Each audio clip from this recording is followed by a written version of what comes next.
watching Teacher March Online Teaching.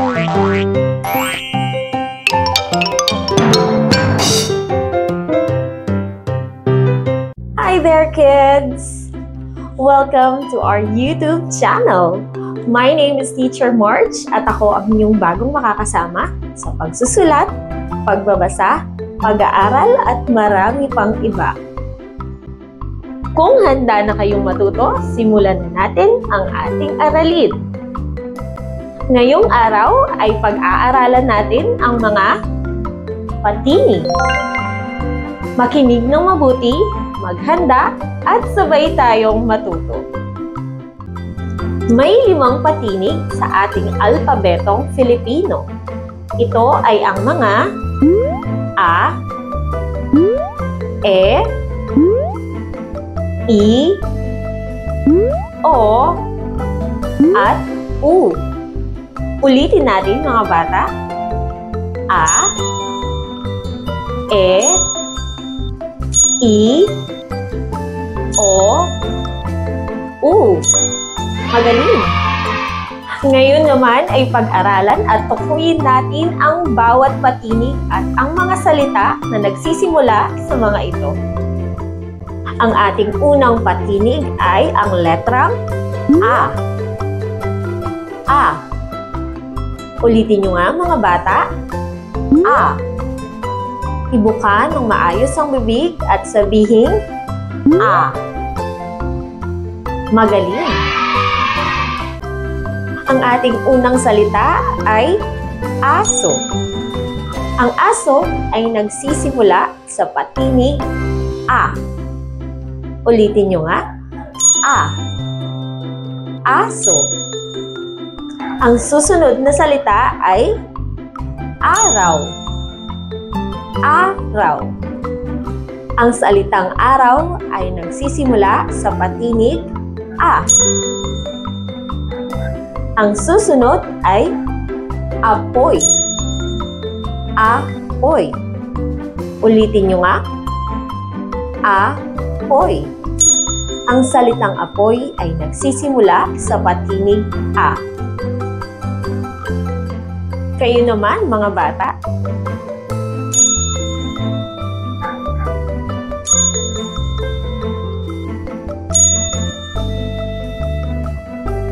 Magaling! Ang ating susunod na patinig ay ang letrang E. E. Sabihin nyo nga mga bata. E. Magaling!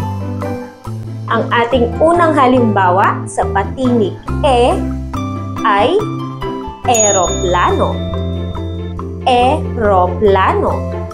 Ang salitang eroplano ay nagsisimula sa patinig E. Sabihin nyo nga mga bata. Magaling! Ang susunod na halimbawa ay ang salitang elesi. Elesi. Sabihin nyo nga mga bata. Magaling! Ang susunod ay ang salitang ekis. Ekis.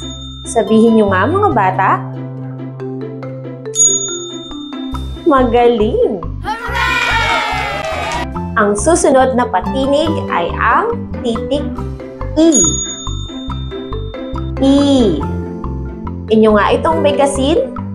I. Magaling! Ang ating unang salita para sa patinig I ay itlog. Itlog. Itlog. Kayo nga mga bata. Magaling. Ang susunod na salita ay ang ilong. Ilong. Ilong. Ulitin nyo nga mga bata. Magaling. At ang ating huling salita para sa patinig. I ay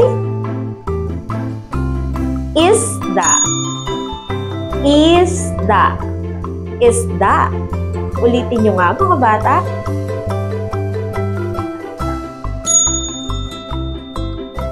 Magaling! Ang susunod na patinig ay ang titik O. O.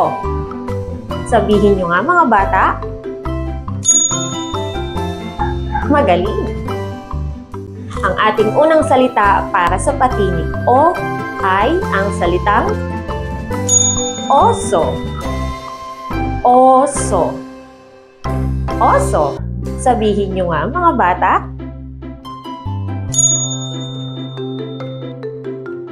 Susunod ay ang salitang okra. Okra. Okra. Sabihin nyo nga mga bata. Magaling! At ang huling salita para sa patinig O ay ospital. Ospital. Ospital. Sabihin nyo nga mga bata. Magaling! Ngayon naman ay dumako na tayo sa ating huling patinig, ang patinig U. U. Inyo nga itong bigkasin. U. Ang ating unang salita ay usa. Usa. Usa. Sabihin nyo nga. Magaling! Ang ating pangalawang halimbawa o salita ay ang salitang unggoy. Unggoy. Unggoy. Sabihin nyo nga. Magaling! At ang ating huling halimbawa ay ang salitang ulap. Ulap. Ulap. Sabihin nyo nga. Magaling! You're doing a great job, kids! Ngayon naman ay basahin natin or bigkasin natin uli ang mga patinig. A, E, I, O, U. Ulitin natin. A, E, I, O, U. Magaling! You did a great job today, kids! Tandaan na ang mga patinig ay mahalagang parte ng ating alpabetong Filipino.